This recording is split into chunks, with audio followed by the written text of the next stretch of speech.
Alright, we're live. Cool. Alright, thank you guys for tuning in to It Was All a Stream. This is week number 12. Oh, it says it's live twice. Anyway. Yeah, share this. Our guest this week is Dan Mullins. We're going to be doing a talking segment for the first time. It's Dan of Junk. He's a New York native. He lives in St. Pete now for the past 4 years.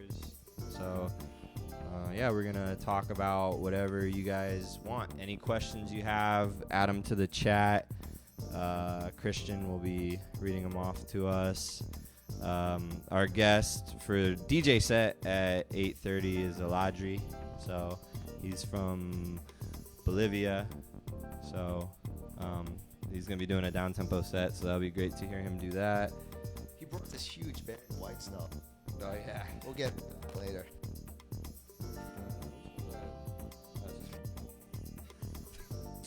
Alright, sorry, I'm just trying to set up a watch party on my personal profile. Alright, cool. Alright, so, I don't know. I guess introduce yourself, Dan. Give us a bit of background on you, what you did, where you went to school, and then we'll start talking about like what you do here locally.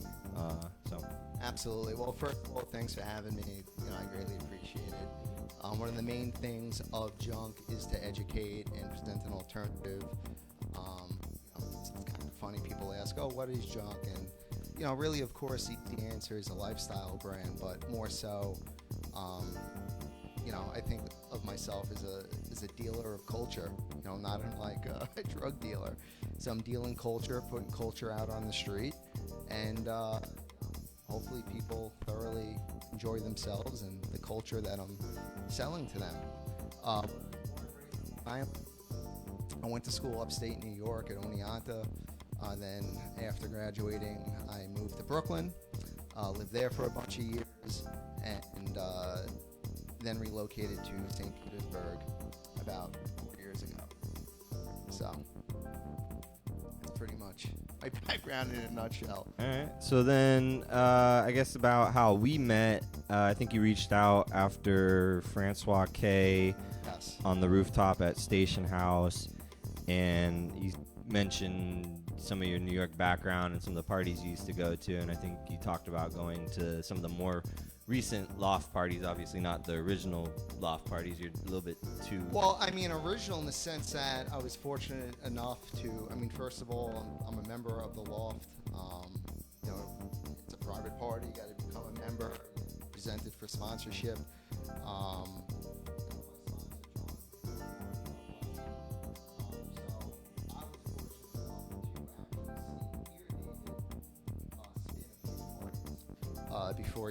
Before he passed on, and then Doug took over.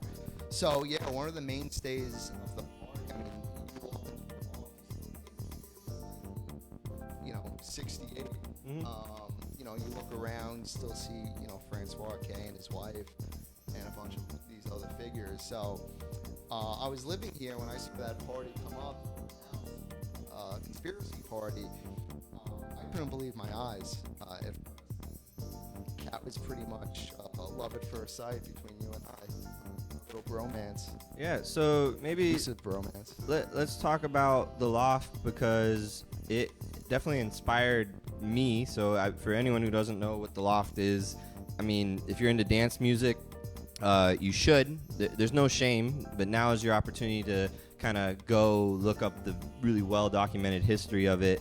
But it's sort of where this culture, as far as I'm an extension of it, all started. It's pre-Frankie Knuckles, it's pre-Larry Levan. They were both kind of disciples of David Mancuso's loft. So we're talking about the 70s in New York City. And also him as a DJ, he wouldn't mix. He would just play records, from start to finish. And he was a big hi-fi kind of guy. I guess his system was an audiophile. Yeah, an audiophile. Sure. Absolutely. Well, it was like a clip system. It was a clips, yeah. Yeah. So, which one are you? Okay, yeah, this one. Cool. All right. So yeah, he basically did these they're called rent parties. That's where you got his inspiration from. Harlem rent parties. Yeah. So basically, he lived in a place, warehouse, loft space, or maybe it wasn't a warehouse. It was just a loft space in New York. It was a loft space. So you got to even take a step back before that, and there's a lot of parallels to what's going on right now and what was going on then. And by then, I mean the late 60s. Mm-hmm. So the loft parties really came out of that turmoil and injustice of the late 60s, the civil rights, yada, yada, yada. So David's apartment was really a sanctuary, not to be, confused with the Sanctuary, which was another it was a discotheque. pre-club, a discotheque. But and if anybody, so all this history, it's not like we're the keepers of it. No, I mean, we're extensions no. of it, but there's like lots of documentation on it. So I recommend anybody that wants to know more about this, once we're done, goes and reads "Love Saves the Day," which Tim Lawrence. Yeah, Tim Lawrence actually just released a compilations as well. I would, anything Tim Lawrence does. I mean, Tim Lawrence is pretty much the documentarian of the dance world. I mean, there's a couple, but Tim Lawrence is just very good at articulating things that we're not very good. Yeah, and so then doing. That's where the quote that Dan was talking about comes from, as far as dance music being political. I think Mancuso said something about it was a reflection of the streets or the zeitgeist of the times. So sometimes people try to say that dance music isn't political, and sure, it's not politics, and the politics of dance music aren't necessarily as important as actual politics, but dance music has always been kind of revolutionary and trying to it was because of the Vietnam War. It's always, dance music has always been a sanctuary. I mean, now the buzzword safe place, that's kind of what the word we use nowadays, but dance music has always been a sanctuary, and it was blind to color, creed, religion, particularly care music. You still found yourself at these parties because you were able to be your most authentic self, and no one was judging you. And that's what makes it revolutionary during those times, It makes it revolutionary now. Well, yeah, now too. But we're talking about some times where if you were a man, you weren't allowed to dance with another man. I mean, even regardless of that, I mean, within New York, the cabaret laws and everything made it so you weren't even actually supposed to dance until what, like 5 years ago? They finally. Yeah, they were recently rescinded. So, we're using a. Yeah. I am more important. Yeah. Yeah. We spared no expense here, just in case you guys were wondering. So. But yeah, so back to talking about, I mean, the sanctuary, safe place. And I know that that is a major tenement of your parties as well. Yeah, but so you had to be an activist back then in order to provide that sort of experience, because within the greater society, it was still pretty repressive, and it wasn't as far as we've gotten to today. I mean, for sure and agreed. And the thing is, it's always easier to play Monday morning quarterback. Do I necessarily think these individuals thought of themselves as activists back then? Absolutely not. I mean, the loft really just started as someone inviting people into their living room, and he played them records. Period. The end. I mean, that's why there was no. I mean, this was before. I mean, it was just an A/B switch. I mean, if you went to the loft and saw the setup, it was 2 turntables and just an A/B switch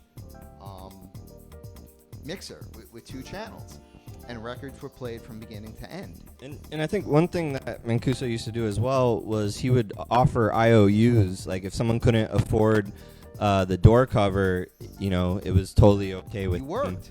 Yeah, and so I think now there's such an industry around it all, and people like Frankie Knuckles and Larry Levan help kind of set that infrastructure in place, and now there's just so much money involved. Obviously, coronavirus put an end to that for a little bit, but it was getting kind of ridiculous. Like fees were too high. Well, you're always gonna, I mean, you're always going to have that. Now we're kind of like conflating two different worlds. And, when you speak about the underground world and the more commercial world, it's not, they're not exempt to the rules of economics, supply and demand, right? So I think it's important not to conflate those two things, because a lot of those ethos is still very much true in the underground world. In the commercial world, it is what it is. And there's also a commercial underground, which sits between those. Well, so yes. I'm talking about the commercial underground, because obviously our parties, we still don't try to charge too much. We try to keep the cover at a level that's, aware of like socioeconomic status. We'll let people in free if they don't have the money, because money's not really supposed to be the barrier. Like, we love this music, we want to share it with people. So we go back to the Loft inspiration, whereas there's these super clubs now and these big festivals, and there's just so much money in it, just like there's so much money in politics and stuff too now. It's lost the connection to its roots. So I guess we have to differentiate that as the commercial underground versus the underground, and versus even the commercial underground is not EDM level commercial pop underground. So no, but EDM is an acronym for electronic dance music, and really kind of what we're discussing here is the scalability of a business or an industry. You're always going to have that art v commerce conundrum. Whether it's something like Facebook, whether it's a music scene. So there's always going to have to be a balance, and sometimes that balance gets thrown out of whack, and there are a myriad of factors that corrects that balance. You have just the black hand of the economy that'll correct that art v commerce balance. You'll have disruptors that enter the industry that disrupt that art v commerce balance. And being that we're speaking music and stuff, that's going to come by way of disruptors. By way of particular artists, special artists that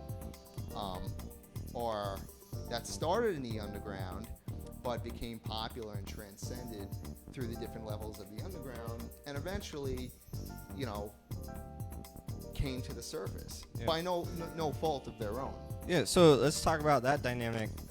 My personal experience, and this is beyond dance music, I've always been into music since I was a kid, discovering it. I grew up alongside the internet, the internet wasn't as established as it was, but it was developing. But, I would listen to alternative bands or indie bands or whatever, and their first few albums would be pretty amazing, like a lot of inspiration, very raw.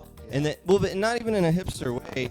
Then they would get studio labels, and it'd be like that raw element of them I love so much would get lost, and they would start, having way too clean of productions. The ideas weren't as fresh. It was for a broader audience, and that's when everyone would discover them. And I always be like, but these first albums was this essence that I love that they've lost a little bit, and most of them didn't do it in a way in which they kept me that engaged. I mean, to go to a modern example, Little Dragon does a pretty good job of reaching more people and changing their sound and still being something that I really enjoy. So then if we go into dance music, a lot of the people that then get into commercial underground level, they just start to play kind of tech house, like this kind of generic run-of-the-mill kind of tech house. They lose whatever flavor that they had originally, kind of, that made them successful. I think that just comes from complacency.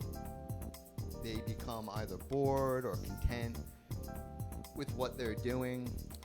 Perhaps their team around them aren't agents of change for them. The motivation isn't there, whether it's economically, let's be real, everyone needs to eat, or B, artistically. I always, I come from the business end of things. I am by no means an artist, but by working with artists and managing artists, you've got to acknowledge and respect their creative process.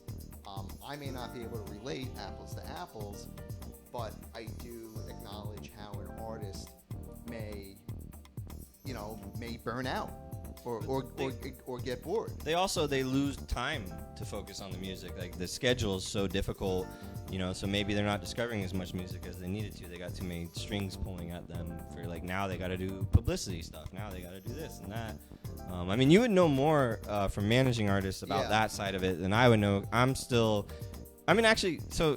I do lose a lot of time for music. I always try to keep time for music, but that's more so through events and trying to build an industry locally. It'd be nice for me to just show up and DJ, and that's why these artists get teams around them.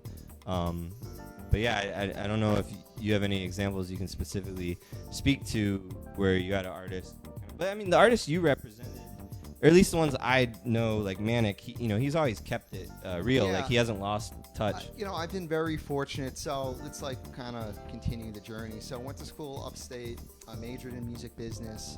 Then from there, I was always more concerned with business. I mean, if you would ask me, do you play any instruments? Yeah, I play drums. That's why I went to Oneonta. But even from a young age, when I'd buy CDs or records, I'd be reading the booklets and seeing who the A&R person was, who the manager was. I'd be connecting all these dots and seeing all these relationships. So I pretty much figured out I wanted to stay in the business end of things, and it's what I was good at. Some people are just natural salesmen, right? That's how you got to be in business. So went to Oneonta. That's where I met Manic, Chris Manic. To this day is one of my most dear friends. Started working with him, and he is, let's not keep overusing the word talent. Of course he's talented, but he's very unique in the fact that he's very aware of who he is and what he wants to do, and any compromise is not going to come by way of the artistic side. He's going to do what he's going to do, in either a label or a power that be is going to dig it or they're not. And when you operate with such an utmost sense of integrity, not only is it contagious, not only is it motivating, but that in itself is a selling point. And the top labels in the world, Anjuna Deep, Armada Deep, or whatever deep imprint they have nowadays, wants that. Authenticity, integrity, those are still commodities nowadays. If so, even more nowadays. Yeah. So, he's a prime example, but a lot of the artists I have worked with, I've been very fortunate that they've always skewed left of center. And when the bigger opportunities presented themselves, that was really because of the content they were creating. Yeah. It's one thing to broker a deal and connect the dots and recognize I'm going to build a bridge. That's what I do. But at the end of the day, the integrity and authenticity of the content needs to be there, or no one's going to be knocking on the door. Yeah. So another person that I know you worked with that was really interesting to me, and actually you turned me on to them. I didn't really know anything about them, but obviously I knew once you told me about some of their work, I was like, oh, wow. I know this. Was Tone. Tone, yeah. So Twilight Tone, Anthony Kahn, is perhaps, if not one of the most remarkable human beings I've ever met. And I met him, despite all the hip hop and Kanye West and the Grammy that you read about, I met Tone in the most organic way possible. One of the first parties I promoted, I was 22, and we were bringing in Kyle Hall from Detroit. I'm 33, so this had to be like over a decade ago. I was like 22, 23 years old. So we bring in Kyle Hall. Let me interrupt. Shout out to Kyle Hall, because he's a young guy that's just been holding it down for Detroit music and productions. And I think he was actually for over and like 17. Yeah, and I think he was actually mentored by the late Mike Huckabee. So rest in peace to him, because Mike Huckabee and Omar S. Because Mike Huckabee used to do this thing. I forget what it was called. School in Detroit, Youthville, Detroit. Yeah. And so Kyle Hall's a product of that. And the reason why I want to shout him out so badly is a lot of people are coming up right now because of the topic.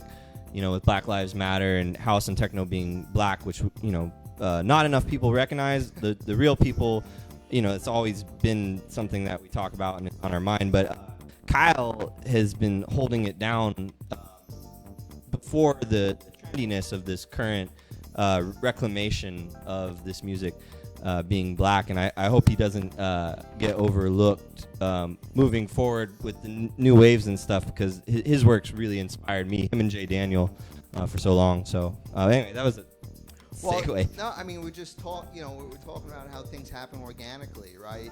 Most people just see the tip of the iceberg. They want to read a bio. They see things I may have done, but that's really just the tip. There's 98% of the iceberg under it. And so, how I met Tone, we bringing in Kyle Hall. This is one of the last parties at Don Hills, which was an iconic venue in Manhattan, known for its indie scene, its punk scene. Don Hills pretty much took the place of CBGB's after it closed. So we doing the party there, and we had to round out the lineup, right? You got to have openers and stuff, and you kind of want the lineup to make sense, right? You're curating culture. That's going to be a reoccurring theme. So at the same time, I was interning at a world record label, and my boss was John Martin, who would later become my sponsor for the Loft. So that's how I really, interning at this world record label for John Martin is where I really got my house education at 21, 22. I don't want people to misinterpret and think I grew up listening to Frankie Knuckles at 14 years old. Well, your mom did like disco. Yes. And yeah. I mean, my parents are super cool, hippie people. I was raised on a very steady diet of post-punk, new wave, disco, new romanticism, and I'm 33. So aside from a steady diet of that, I was also listening to a lot of Eurodance, Real McCoy, whatever remix Armin Van Helden may have been doing. Do you think your mom or your parents left off at their era of music, and so that's why you didn't know house music, and then house music was bringing their era of music to you? I mean, that could be true. I mean, growing up in a place like Long Island, which I tell folks all the time is a very exquisite mix of fuckery. You have ignorance meeting arrogance with a bunch of money thrown in. So that being said, you have a hodgepodge of just culture. So, I grew up, steady diet, blah, blah, you know the spiel. But, I mean, I played drums in a punk rock band. I mean, still, I have a Pennywise tattoo on my arm. So, yeah, I grew up listening to, Blink 182, old Blink 182, Epitaph Records, Offspring and stuff. Then, obviously, hip-hop. I'm a product of the Bad Boy, Rockefeller era. So what did house music mean to you when you finally discovered it, or I guess evolved into it when you were doing the record label work? It just made sense. It was a natural evolution, especially the more like soulful, deep house stuff. We used to get remixes by Eric Cupper all the time, which was a production partner of Frankie Knuckles' director's cut. Director's cut, and even Def Mix. Yeah, Def Mix. You would have Eric on the keys. Def Mix, I guess you'd say, with David, Frankie, and Eric. Bringing it back to John Morales. But yeah, so you're in this really unique environment, and around this time we did the part with Kyle Hall. You want to curate the lineup, and one of my buddies at the time had a record label. And he had two artists he was about to release. And it was just, good synergy. So one of those artists was Son of Sound, Henry Maldonado, who I cannot shout out enough. Like pretty much my big brother. What up, Henry? And the other artist was this Great Weekend artist. And I didn't know what the fuck Great Weekend was, who it was, what it was, a group, whatever. And I didn't realize until we, met for dinner before the gig, and lo and behold, this individual with the most remarkable energy, walks into the restaurant, and anyone with half a brain could already tell there was something special about Tone. So, we're talking and stuff, and he's, he keeps mentioning, Rashid, this, that. Then I connected those that Rashid is Common's real name. So then I figure out that he produced a lot of the early Common stuff. Now, I listened to Common growing up, and me being, as inquisitive as I was reading, the song credits, who was produced by, their real names. And, I just straight out asked Great Weekend, hey, are you also known as Why Not? Why Not? Which is Tony backwards, or Tony. He's like, yes, sir. I'm like, holy shit. I'm like, whoa. And you produce, this house music. Yeah. So what got me about Tone was all the disco and house he knows, because he's from Chicago. He's disciple of Ron Hardy. Yeah. You don't get any more Chicago than. But what would get most people probably is what you're talking about, the Common links, and then that I think he produced some early Kanye too, or what he did some Gorillaz work. The Grammy nomination was for Mercy. Yeah, he was one of the writers and producers of Mercy, and he worked with the Gorillaz too. That was the latest, Damon Albarn. But for me, you showed me a set of his that was just like really good disco and house music, and I was blown away, and that was what kind of engaged me. And I think that's something people lose track of when it comes to popular music. And this is what you were talking about earlier with the underground kind of feeding up into that. But yeah, like if you think of going back further, like Madonna, she was going out clubbing. If you think about Seal, he was going out clubbing. He did a rave record. It's funny, I say Madonna. One of the things I live by, and was told by my mentor and sponsor John Martin, was, he was like, honey, we're all whores, but we don't all have to be cheap whores. And when you look at a figure like Madonna, she knew exactly who she was putting in her mouth at any given time. And there was no small coincidence that she knew the pulse of club culture, and she knew if she got a mix by Mark Heyman's or Jelly Bean, or they just produced a bunch of songs for her, it would go down. Yeah. And I think that's really important to realize that how calculated some things are. Well, and then let's also realize the natural side of it too. So, bands and pop artists, they have concerts, they end at a certain time. They want to keep the party going. Their fans want to keep the party going. They would go out clubbing and they would have these binges, and that's where some worlds would like merge and stuff. I mean, I know if you want to talk about a local example, Broken Social Scene played at Janice one night, and they're Canadian and they tour the world, and they're used to going to stuff after their show. We actually interrupted their show at Exit Bar, which is the back of Mandarin Hyde, and then they came by afterwards and they like took a video of it, and they said, ladies and gentlemen, winner of the late night tiny patio party, St. Petersburg, Florida. And I think locally there's not as much of that bands than going out to clubs. It's more of a big city thing. Well, let me tell you exactly how it happened. And again, me being 33, I was definitely towards the tail end of it. But at the same time, I was also, skipping class in high school and going into the city and seeing this stuff firsthand. So after the early 2000s, after 9/11, what started happening was you saw a lot of the same socio-economic conditions that you saw in the 80s, with a lot of the post-punk, the new romanticism, pretty much when you had a bunch of rock kids that were hanging around the nightclubs too much. So this was the time around the Strokes, the Yeah Yeah Yeahs, DFA, LCD Sound System, Ron McLean. And we can kind of capture all this. I know you like to say blog house with that, but it's indie dance to me. Yeah, it's indie dance. Bloghouse is a little different, a little more. Yeah, Bloghouse was a little more blatant. The people that were remixing that for yeah, exactly. So folks like Boys Noise, Errol Oaken, Digitalism.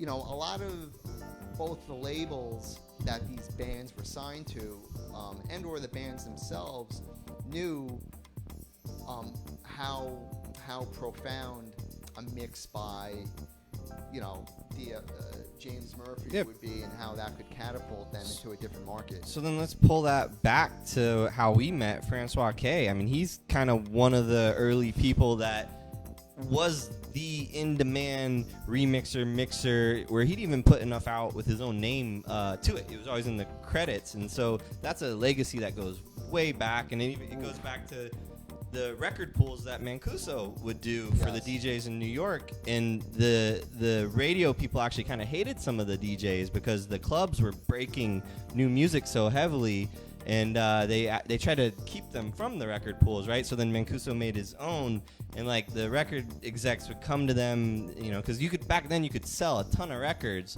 through club play, whereas I guess now it's mainly radio play. But even then, it's well, I mean, you could do that up until mid 2000s in terms of like physical units, but I mean, it's nothing new breaking a record in a club, it all. And you had folks like Francois K, John Morales, the Eminem mixes. There's truly just a handful, Tom Moulton, just a handful of guys doing it. And then the Suits, the folks with the checkbooks and balancing the balance sheets, realized how commercially viable that could be, whether they like the music or not. I mean, you can't assume every record exec liked disco. But the fact was, if you were able to break a record into a club, it was going to make you money. It's not rocket science. People would go out that night, and then the more hardcore enthusiasts of them the next day or that morning would be in the record store trying to be like what's the record that Larry Levan played last night at Paradise Garage that goes something like this, and they would move units so quickly. That dynamic's kind of lost these days. I actually don't know the modern breaking of music. It's funny you say that. I still, and you brought up Bloghouse before me, and the reason why it was called Bloghouse is because you had an avalanche of music that was being broke by way of blogs, zines. So that replaced the club kind of internet and that. I mean the internet replaced that. I mean, internet communities. You had MySpace breaking records. I mean, MySpace is solely responsible for Calvin Harris. As a kid, he was discovered on MySpace actually by, Peer Tommy Sunshine. So I think it's even gone past that for the modern era. So maybe now it's like records are being broken on, like, I don't know, TikTok or.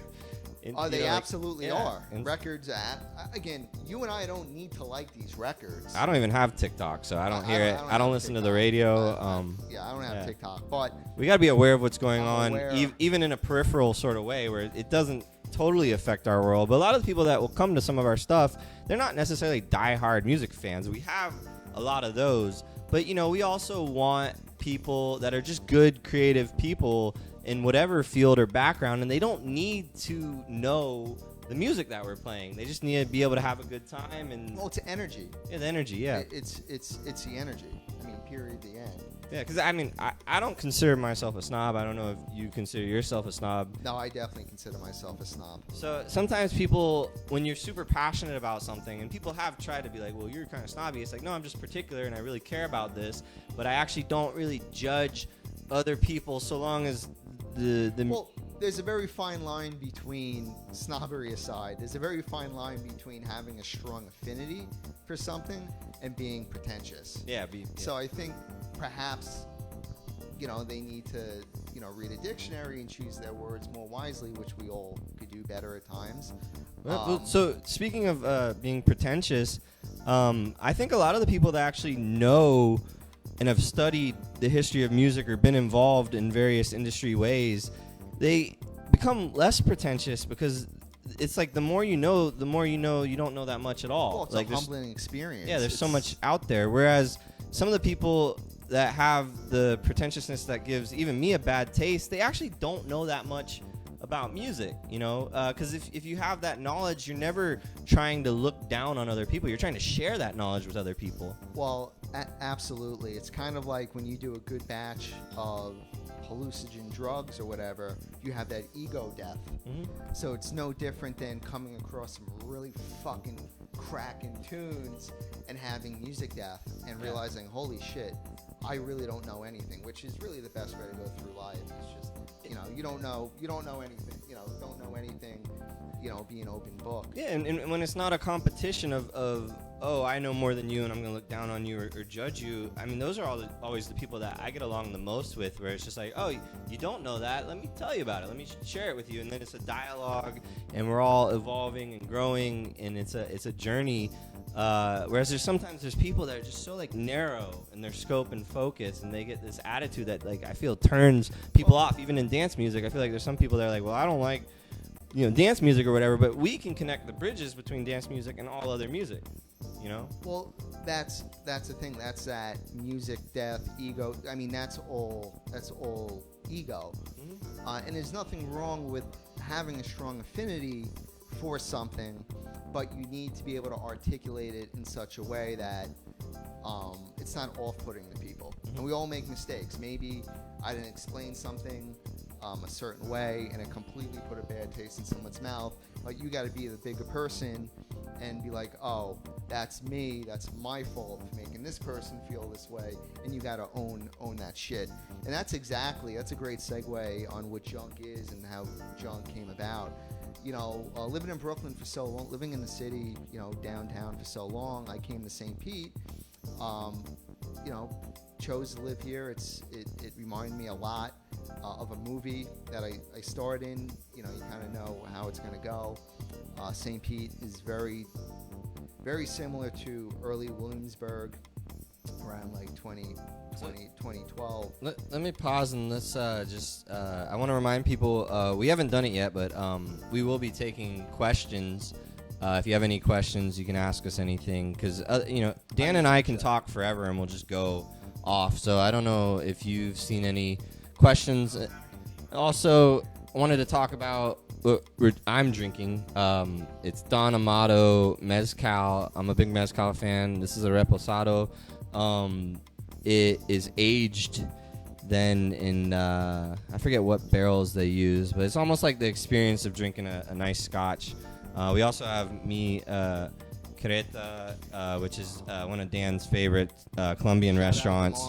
Because part of this stream, we're trying to support local business with takeout. So yeah. Like the Roman emperor I am. So yeah, if you guys tune in every week, please check what place we're supporting that week and join us in that experience, even though it has to be from home.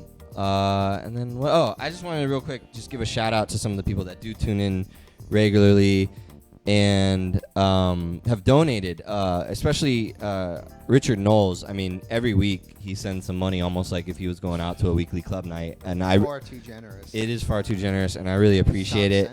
Save it. But there are costs.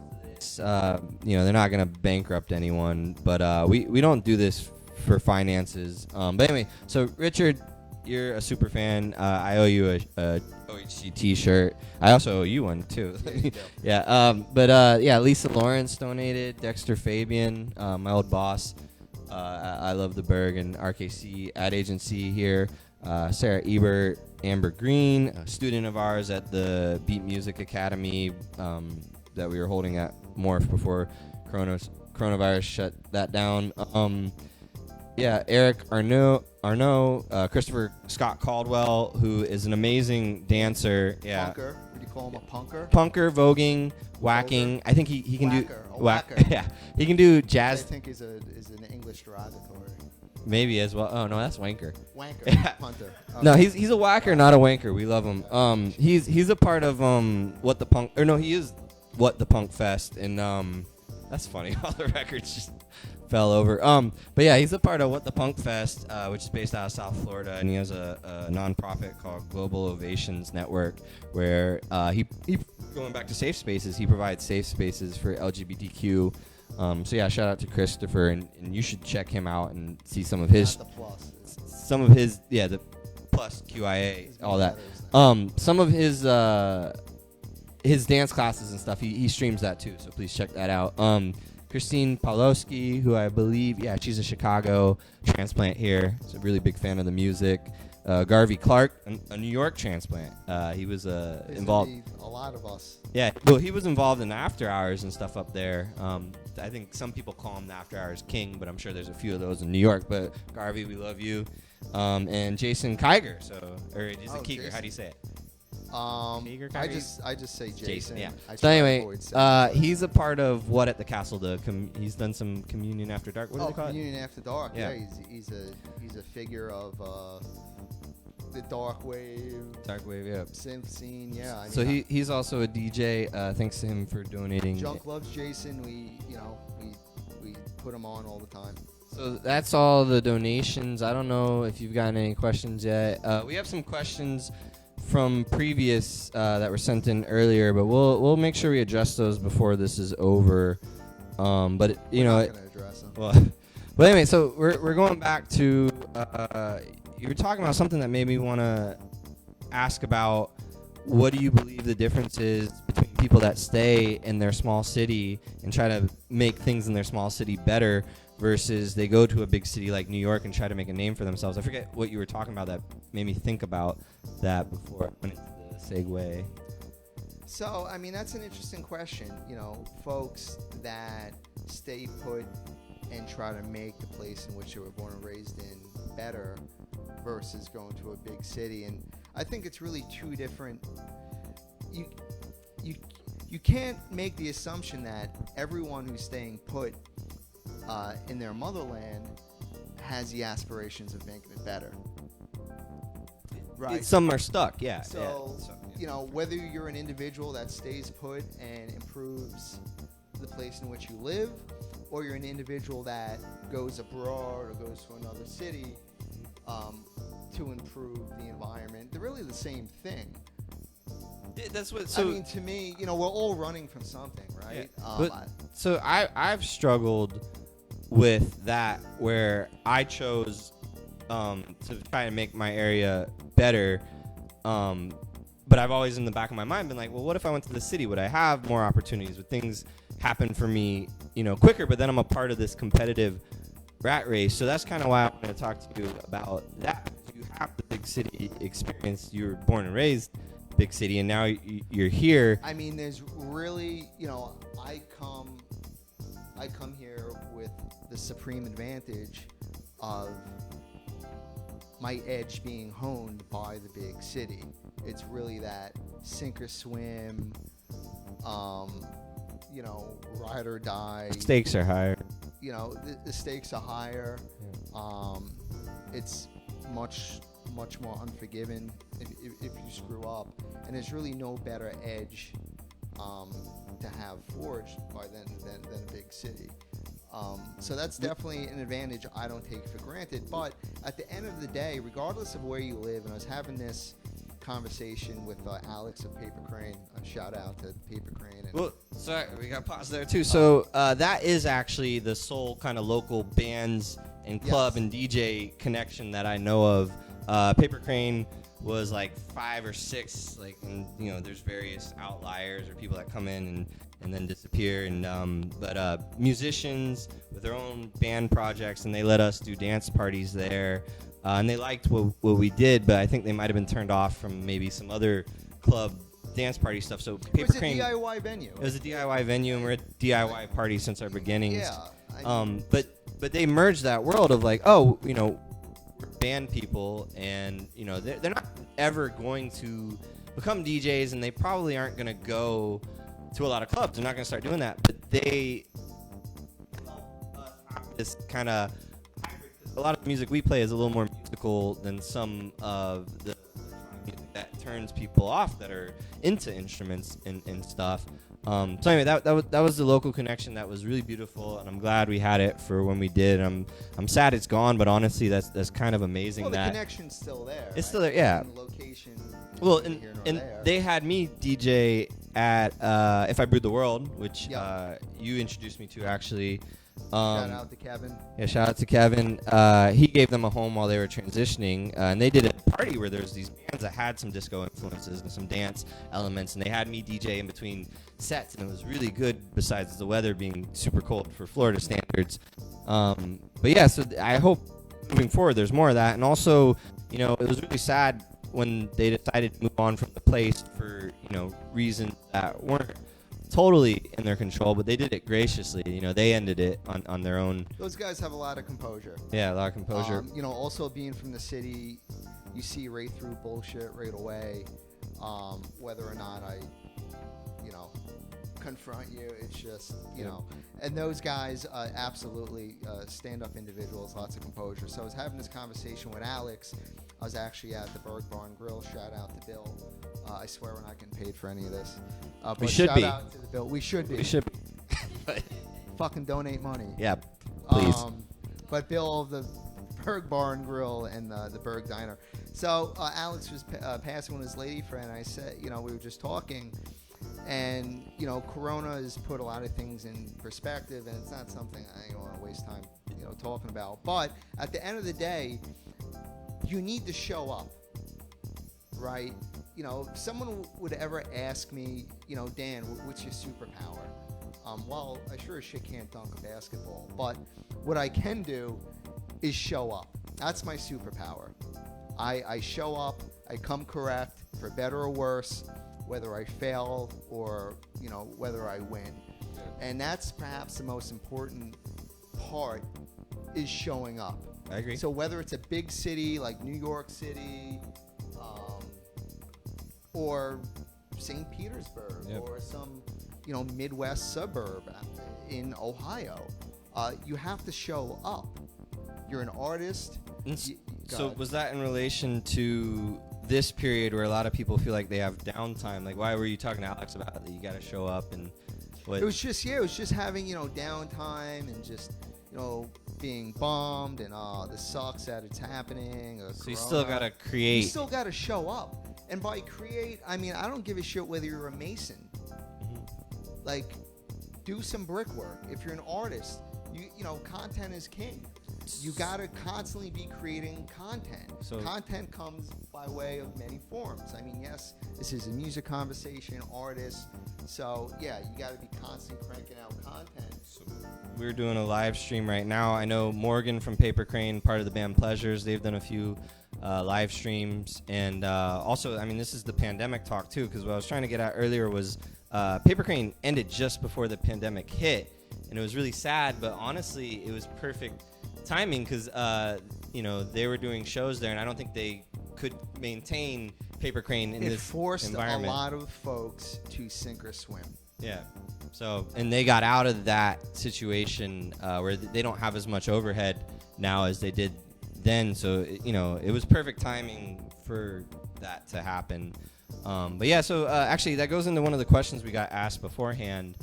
It was basically, let's see.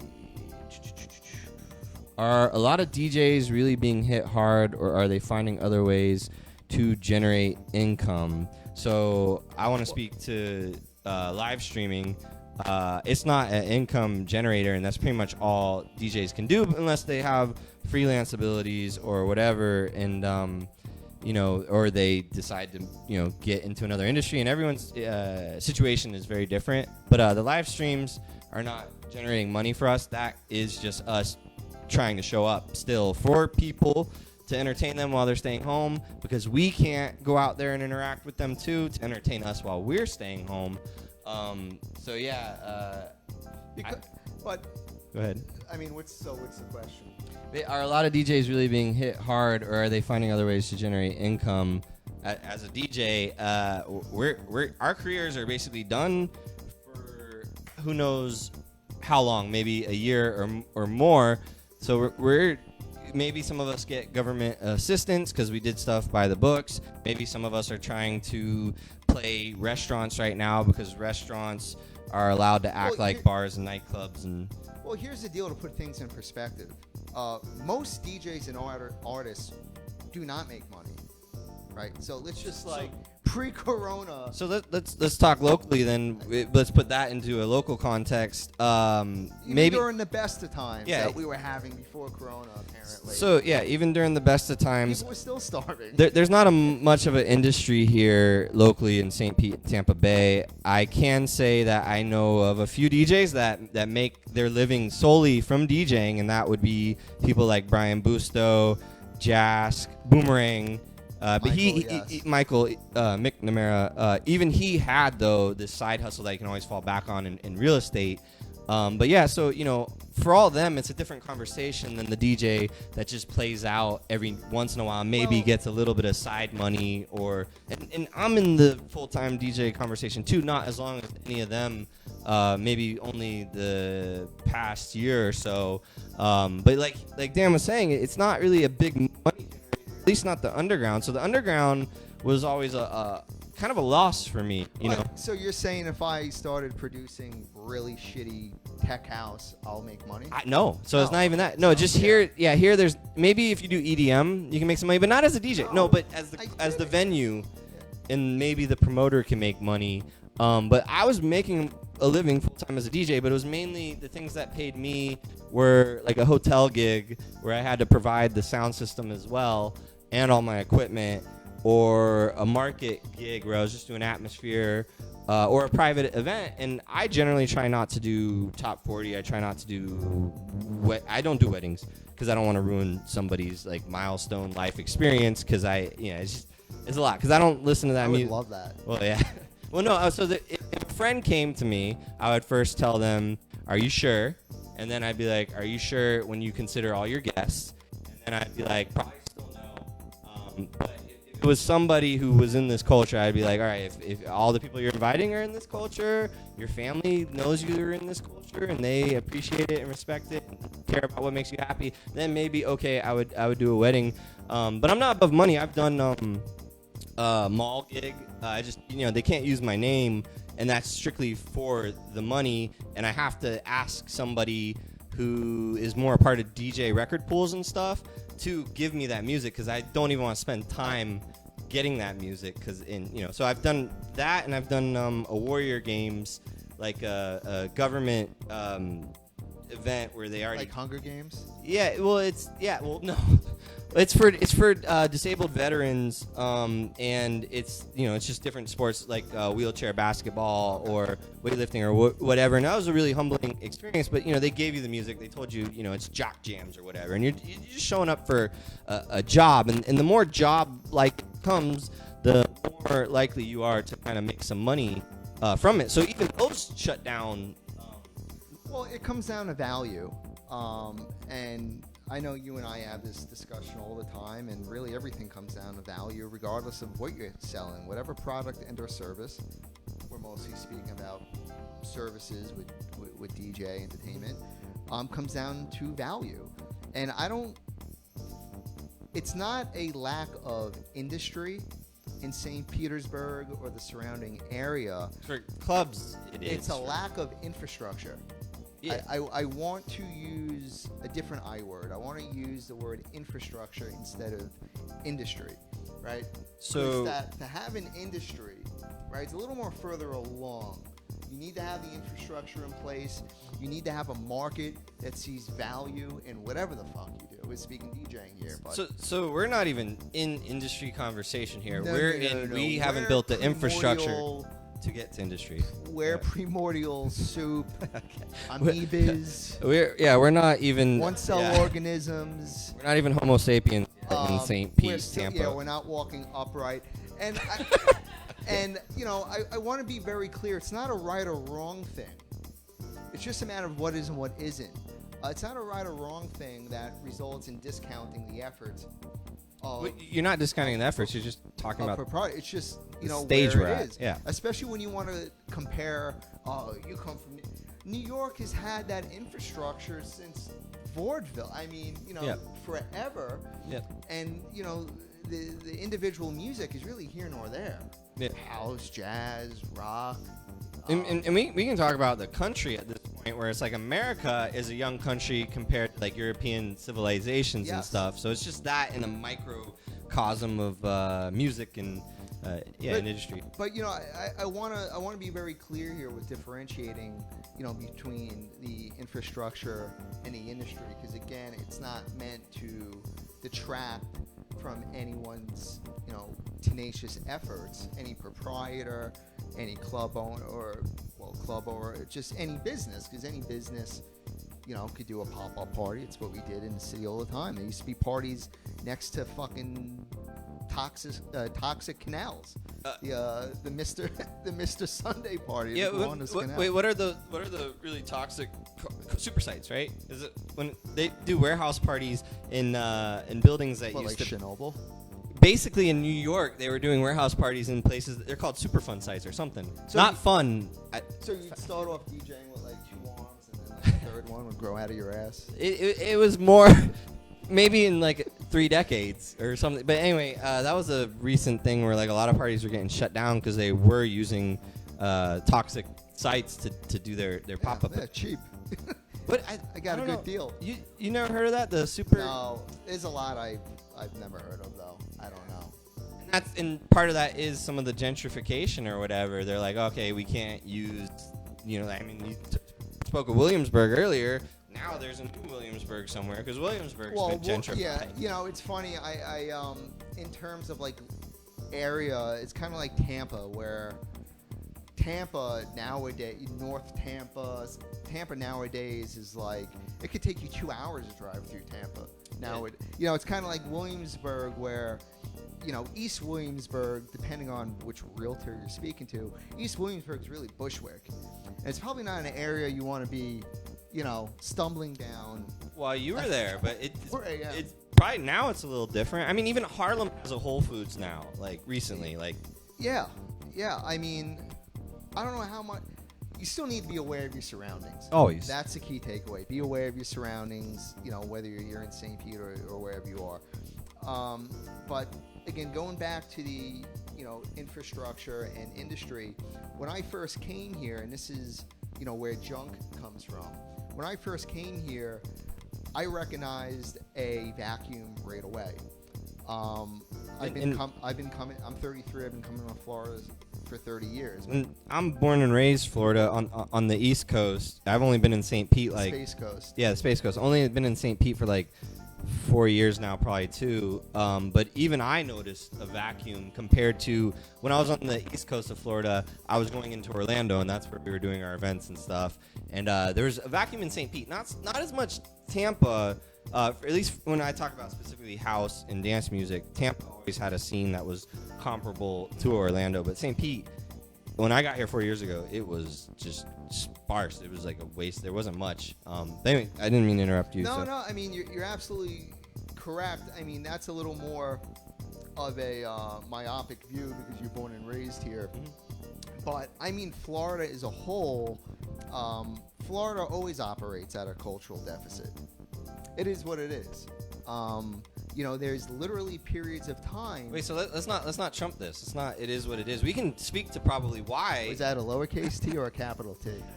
Capital. But because he said that about the coronavirus numbers. He goes, it is what it is. But anyway, that's a side note. But so anyway, why is Florida at that deficit? I mean, one thing I can speak Lack of diversity. Yeah, maybe. Pretty fucking white around here. Yeah, super white, and Hispanic, but Hispanic is still white passing a lot of times. But anyway, well, no, it is like that's a term. Anyway, so but compared, wait, let's talk geographically. A lot of bands don't make it down to Florida. It's an infamous state to route. Yeah, it's hard to route it. Into being an agent, but yeah, it's a very difficult and expensive state to route. It's America's dick. It is America's cock. Even if you're Taylor Swift, it's still very difficult to route because you're either going down to Miami. Yeah. I think they stop at Atlanta a lot of the tour routing. Yeah. But also, so Miami, does that even count as Florida? No. It's like a whole other country, kind of, which is beautiful. I wish more Florida. And there's something very valid to you calling it a completely different country because it's a completely different demo. Yeah, I lived there for 2 years in high school, and yeah, I mean, this is a very Florida experience. So before I moved down to Miami for 2 years in high school, there was this girl at my high school up in Titusville, which is the middle of nowhere, kind of. It's where the space shuttle goes off. I know exactly where it is. Yeah, but I lived in unincorporated North Brevard, Volusia County line. There's then Scottsmore, Mims, and then Titusville. Yeah, I don't know where that is. Yeah, it's bumfuck. But yeah, there's this girl at high school, and she was like, "Yeah, I'm Indian," and I was like, "Well, what kind of Indian?" And she was like, "Oh, Indian." So this girl did that to herself instead of just being like, "I'm Native American Indian," so that's how backwards it is, right? You're gonna get us, me too. So no, she one's even watching. She did that to herself, and she could have said like I'm Hindu Indian or Asian Indian or whatever. She didn't even have that context to do, because that's how backwards it is there. So then I moved down to Miami, and before that, when I was in the backwards place, Hispanics were Hispanics. You go down to Miami, Hispanics are not just Hispanics. There is Colombians, there's Argentinians, there's Mexicans, there's Ecuadorians, and I was a part of Bolivians. Bolivians, yes. We actually have Hondurans. We actually have a beautiful Bolivian playing for us. He'll be DJing. You only have to. And he cannot play any sooner enough. There's only 30 more minutes of this pain of us talking, and then Eladri will be DJing for you guys. But yeah, so I was even a part of a friend group that we called ourselves La Familia, and I was like kind of the minority where I was known as the American or whatever, gringo, or and I started to learn about the very specific nuances in all these different cultures, and people actually couldn't accept that I was just a plain basic Florida born and raised American. They thought I was Jewish, and if you're not Jewish, then you're Argentinian, and if you're not either of those, then you don't even really matter or exist. Wow. Yeah, that's a Florida perspective. That's a Florida perspective, going from backwoods country, which is like crazy to be like, to international kind of city. Don't look like a Jew at all. No, I don't, and I don't look Argentinian either. I mean, I'm Dutch by ancestry, a little bit of French, German, Irish. Blues. Yeah, a little bit green and blue, I think. The sexy. But yeah, so it was Miami was a different experience. So yeah, I don't really count it as Florida, being Florida born and raised. But the point, this cultural deficit. Mm-hmm. So when I came down here, I'm like, you know what? There's literally periods of time that are missing from this place, and I need to really throw a net around it and put some culture on the street. And again, it's not a right or wrong thing. What people don't know, they don't know. So it's this guy's job to educate and present an alternative. And the means of which I'm doing is by way of parties. And really, Drunk is just an extension of myself. Lifestyle brand. It's a lifestyle brand. But yeah, and really, the emphasis is on this indie rock. Is this time and place that I came out of and I have such a strong affinity for. So whereas maybe Open House Conspiracy fills some of that New York, Detroit, Chicago house, disco, techno gap, he's filling other gaps that we don't really reach.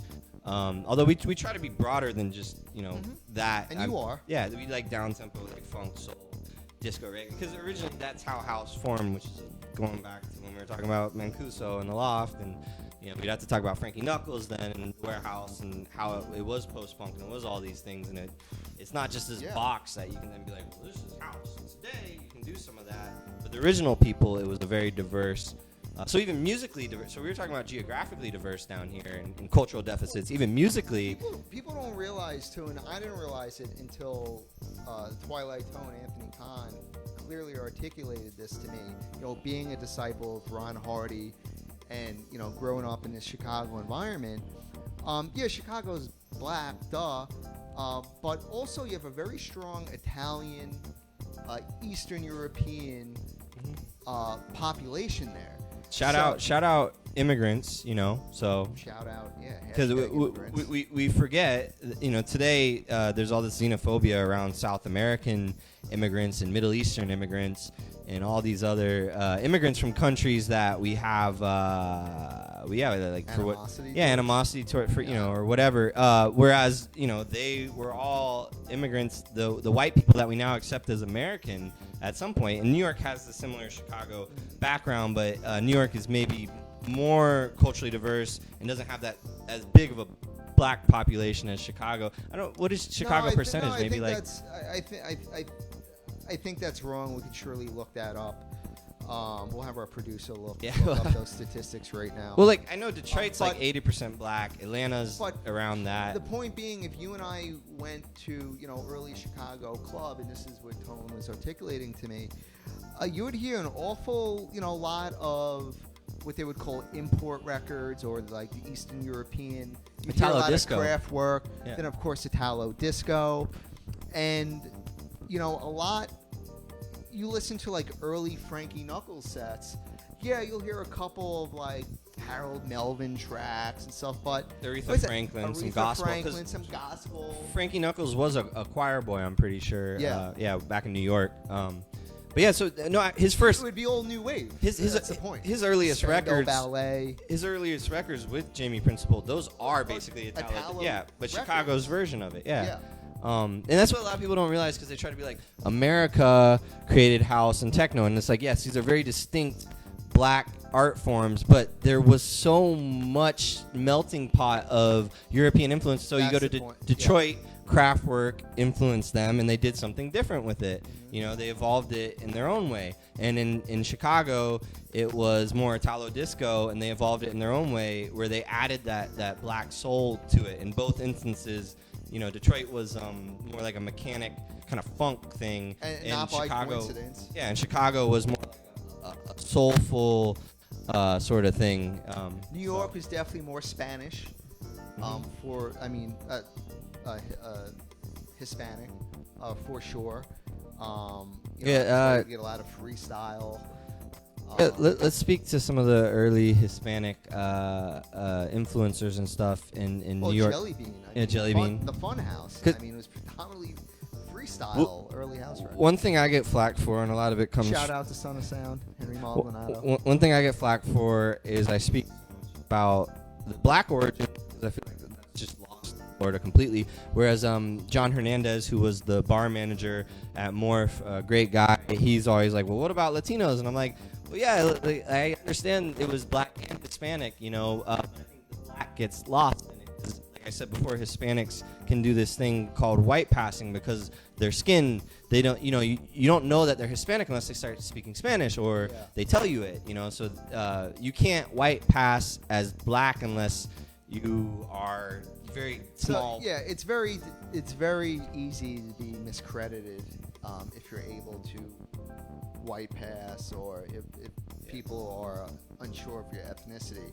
And I'm most certainly sure folks, not everyone always gets the credit, right? As they say, the winners write the history books or whatever. Yeah. To me, the most prominent figure is, John Jelly Bean Benitez. And he gets pretty good credit. No. That's what I'm saying. Hispanic. Yeah. If you would ask me, Nicky Siano's Italian. So let's talk. So David Mancuso was white. Yeah. Nicky Siano, upstate New York. Nicky Siano's Italian, right? Yeah. Yeah. So he was white. These are the early progenitors of it. And then the people when you go before the Loft, the Sanctuary and stuff like that. One of them was an Italian guy. One of the first guys to mix records together in blends was Italian, right? He was what was his name? I forget. Because no. Before that, maybe I don't know. But anyway, but so the word discotheque comes from Italy, like the discotheque, like, and then that is then disco in New York or whatever. So there were some Italian immigrants that were kind of even pre Mancuso, and sometimes that gets lost in the mix. And maybe part of it is that what really took off is the black culture, because Paradise Garage was at like a 3,000 person level, and so that's the first time a DJ was really larger than life was Larry Levan in Paradise Garage, and that was definitely a black experience. It was also a very gay I think it was a minority experience. Yeah, I think that's like the one word we didn't say we're trying to be all cute with different terms and shit. No, it was a minority experience, and you could be part of the majority and still feel like a minority. And that's the role that these safe spaces or sanctuaries played. Yeah, so because Mancuso and Ciano, those are smaller. Like we said, they went to the rent party stuff. Those are people's homes. I don't know what the gallery was. Nicky Ciano, that was a space, or was that his home? You know? It was really a space. A space, It was a space, and there's no point in getting to this what's the difference between a space and a club? But Paradise Garage is a club through and through, 3,000 person versus. I think we got to go back to that word, infrastructure. Yeah. So before we start talking about, the nightlife industry, New York City nightlife industry, and there's a countless amount of documentaries, and you should not be listening to us about it. For Frankie Knuckles and all that stuff, Maestro's a good one. And that is early Paradise Garage, but Larry Levan died fairly young. Yeah. So, everything about him is a little bit in retrospect where there's not a whole lot of primary interviews. Yeah, they didn't let cameras in Paradise Garage. But recently there was some footage that actually they let DJ Harvey re-soundtrack the footage that they had. And so this Rest in peace. So by the way, DJ Harvey. We have to acknowledge the black LGBT. That's Andrew Weatherall. I'm sorry. Harvey's still alive. But we have to acknowledge the black LGBTQ Hispanic roots of all this, but also we have to, and the reason why we have to acknowledge it so much is because it gets lost with so much of the whitewashing and gentrification of this music. But it was this where race, creed, color, all this stuff didn't matter so much. It matters more now because so much of the diversity has been lost. But I wanted to talk about Harvey being the original British version of I think it was the Paradise Garage, because not before Paradise Garage, but they took Larry Levan over and they tried to make a club for him that was British, and that's Ministry of Sound. And Harvey was one of the original residents. Tony Humphries was, and Larry Levan and Francois K. There's a photo of them on a plane going over there, or maybe they were going over to Japan on that photo. But they were trying to recreate, because what happened is, once the infrastructure was established over here, then you were able to look at that model and replicate it. They started to replicate it overseas, and that's that's kind of what you're getting at. Is Ministry of Sound was basically them trying to recreate the garage around Larry Levan, but I think Larry Levan passed before they could finish it. I think there's one set that exists of him playing there, and it's not you could, it's towards the end. Yeah, towards the end of his life. Yeah. But one definitely does exist. But the important part is that it was a team effort by a bunch of groups, and it's only now it becomes more evident because relations are so amplified and polarizing nowadays, where I don't know if people were, figures and enthusiasts and industry people were talking about the whitewashing of house music 20 years ago, 25 years ago, because it was a non-issue. Well, it was So I think part of that comes from. It always was an issue, but it just wasn't as example. So, for us to talk about it as an issue, we have to then go to. So Chicago always kept it black. We still have Chosen Few. That's the biggest thing out of Chicago. That the Chosen Few picnic and that group of DJs, where Obama recognized them.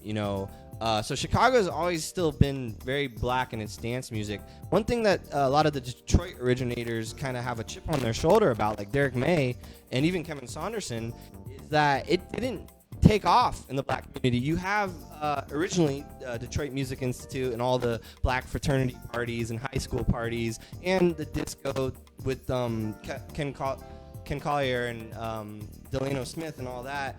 But if you talk to Derek May or you read interviews, he didn't really understand why he was never took off within his own community, and then they had to go international. Same thing with So top of from my the pop understand- in the UK. And from my understanding is that from folks in Chicago, and of course they're going to be, biased, but those records in Detroit had to be broken, as ironic as it may seem, In Chicago. before they'd be shipped back. Yeah.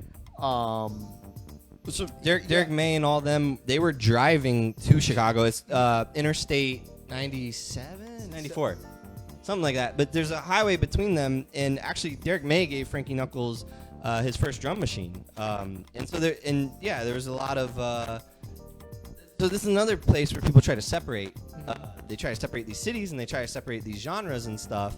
Whereas there was a lot of back and forth. The Detroit Music Institute, Alton Miller, he's one of the founders of that club, and he was going to Chicago and New York a lot. And we've had him play in St. Pete. He was actually our second or third party in the loft at Grassroots Kava House. But he's more of a soulful kind of sound. Whereas Detroit Music Institute gave Derek May his first club residency. It was the world's first techno club, but that was one night, and then another night. What I find interesting, whether these Detroit cats really want to admit it or not, when a lot of them started making much more housey Chicago sounding track. I mean, the example that comes to mind for me is Strings of Life.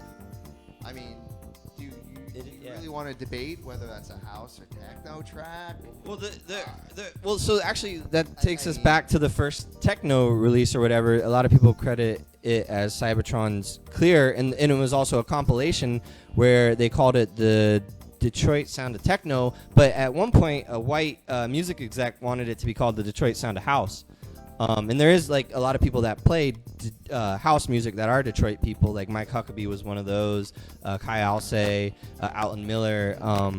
And so I mean Detroit techno early on was this kind of electro sound with Cybertron Clear. It was electro. And electro is basically as the same as Africa Bambaataa hip hop and stuff, but maybe sped up more and more for the clubs. So people try to put all these barriers in between things and try to separate it, and it's good to understand it and know the history, but there's so much bleeding over between all of it. It's rather than debate on whether something is X or Y, I think you really need to have an affinity for the fluidity of that track. So rather than you and I, sit here and fucking debate for 15 minutes about whether Strings of Life was a house or techno track, let's just appreciate the fluidity of it. That way, even having a debate about it. I think it was techno because it was a little bit faster, but it had those strings and. I don't know. I mean, and it's more funk and less soulful gospel. It's is a funkiness to it. That's how I've always differentiated. Again, we're speaking about a very fluid track. Yeah. We're not hard and fast. So this is worth talking about because a lot of people wouldn't consider Derek May Strings of Life techno. A lot of modern people that just are getting into this and don't know techno's roots, they think techno is this hard driving German industrial thing, and that's one side of it, but it's not the original early beginnings of it. Just like New York had all these influences that Frankie Knuckles took with them to Chicago, and that became house. We had Electrifying Mojo in Detroit, who was playing, Prince and Kraftwerk and all this stuff, and that became the influence for techno, as well as Ken Collier in the clubs as a DJ. So Detroit called it progressive style music at first, which is not today's progressive, which is an EDM progressive, which is not the British progressive, which is Sasha Digweed. Electro is not electro, compact, or we could sit here and talk about early Cybertron. Yeah, so these words mean different things to different people depending on their era. But Detroit's the original progressive style music in mixing, and it has nothing to do with Sasha and Digweed, and it has nothing to do with the modern big room EDM progressive house. Progressive, it's so funny because it's a word. It's a word. Yeah. It's a word that means,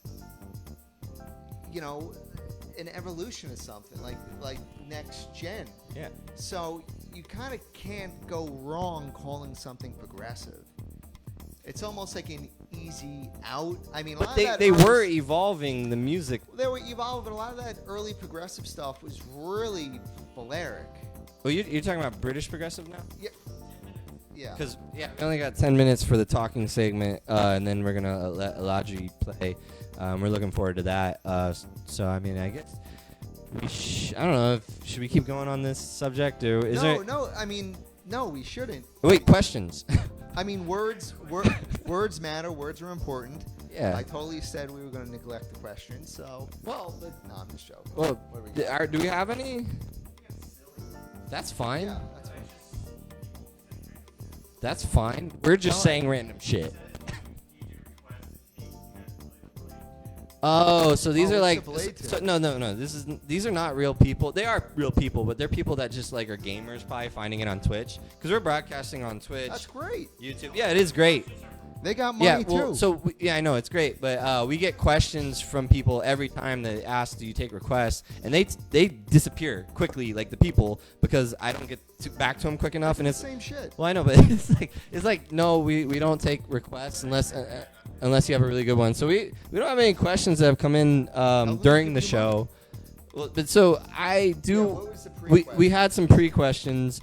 One is, do you think Morph will make it through this? I think the building of Morph is for sale, and if you don't see a place trying to, what did we talk about earlier? Content, showing up. So if you don't see a place showing up, which is half the battle, then I would assume that place is not coming back. You know, I wish they would update people, but the Morph question is not a good question for me because I know I did stuff there and I was involved there, but I am not involved in the business side of it. So if you want to know about that, you'd have to ask call the fucking number that's on the realtor sign. I don't think. Oh, wait. No, but that once. I don't got those answers. If you call the number. What's the next question?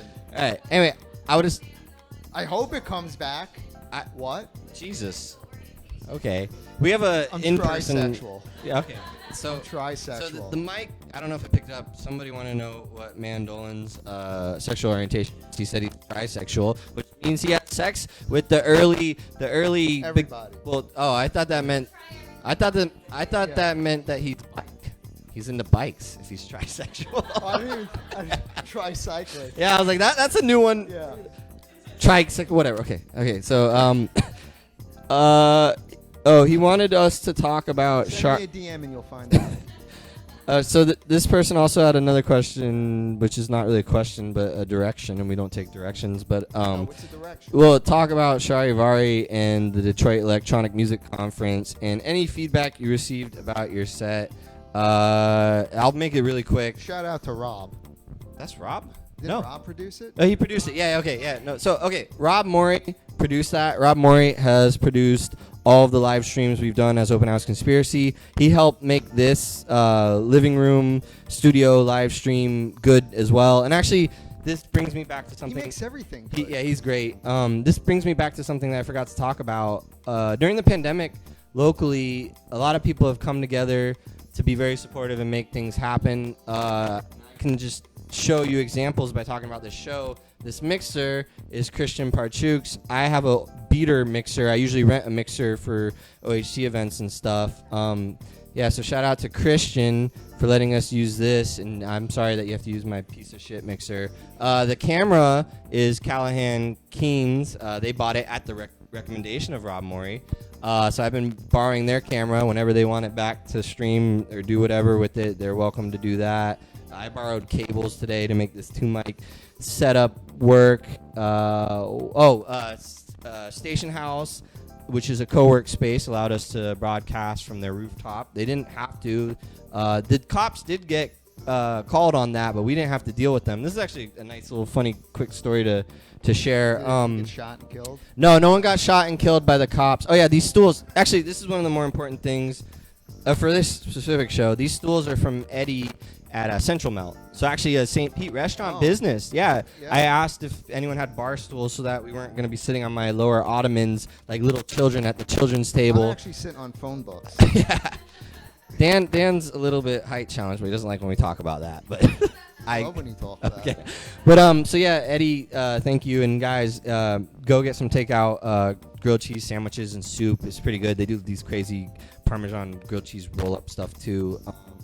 So Station House helped us with the location. In the cop story, the cops were apparently called, or they showed up And I only found out about this because I went downstairs and this lady told me that she was like, yeah, the cops came, but we told them we didn't know where the sound was coming from. These are because Station House is a rooftop where you can't really see what's going on, and the elevator after hours is private. You need a key fob, so the cops can't come up even if they wanted to. And these ladies played dumb for them, and I was like, thank you so much. Kiss that spot away after that. Well, no. Well, so even if they did come up, here's the thing about the live streams we've been doing. They've all been very responsible, closed set.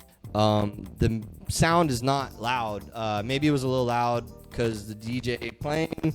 It's just for monitoring. It's not for people. There's only Rob Morey, video, maybe Christian's helping loading gear and stuff in the Paper Crane booth. So shout out to them for allowing us to use their booth. So Saturday.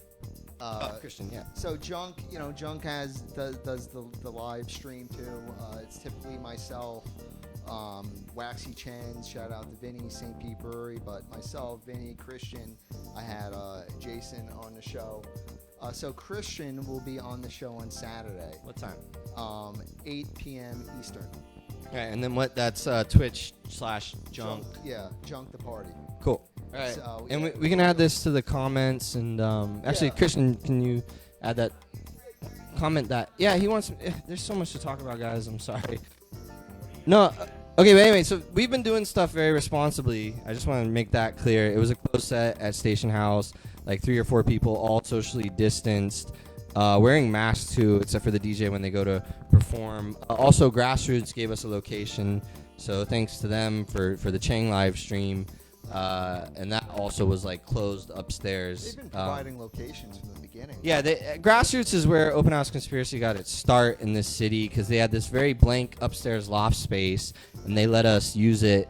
And they helped us launch our parties here, because I took like a year of living here before I actually kind of felt like jumping in. That was with Charles Webster, that first party. And then I guess the pier, it's a public park, so you can do whatever you want there. But we did a live stream for Charivari at the pier, and shout out to Tyler Spencer for asking our questions. This is a funny story too. We were providing a sound system, microphones, a mobile sound system cart for some of the protest march in St. Pete. And we also did like an event, not an event, but just a promotion to get more people to come out to the marches.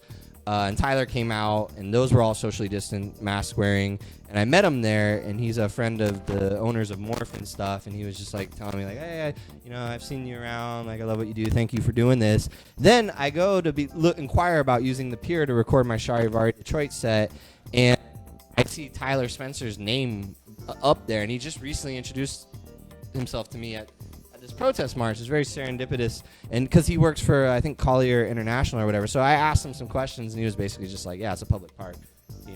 You're having a picnic. You don't really need permission. We can't disrupt." Should look forward to more parties. Well, I don't know. I think the person programming the pier, I don't know them too well, but I think they're the people that do like We'll get in touch. Yeah. We'll be in touch. But anyway, shout out to him as the manager. And yeah, we're actually going to be showing the Charivari set on our own platform. Charivari is still going on until August 15th. So tune in tonight after this, and then I think tomorrow as well. But then we're going to show it next week instead of doing it was all a stream. We're going to show my set from that, because it hasn't been available on our platform. So if you missed it live, you missed it live. And then the day after, we'll put it out for video on demand on YouTube in its highest quality. But I mean, that pretty much wraps up our time. It's 8:30, so it's time to get Eladri on. That's right. Eladri. Guys, thanks for tuning in. The questions. We'll definitely do this again. If there's something you would like to see more of or less of, likely less of, then just let us know.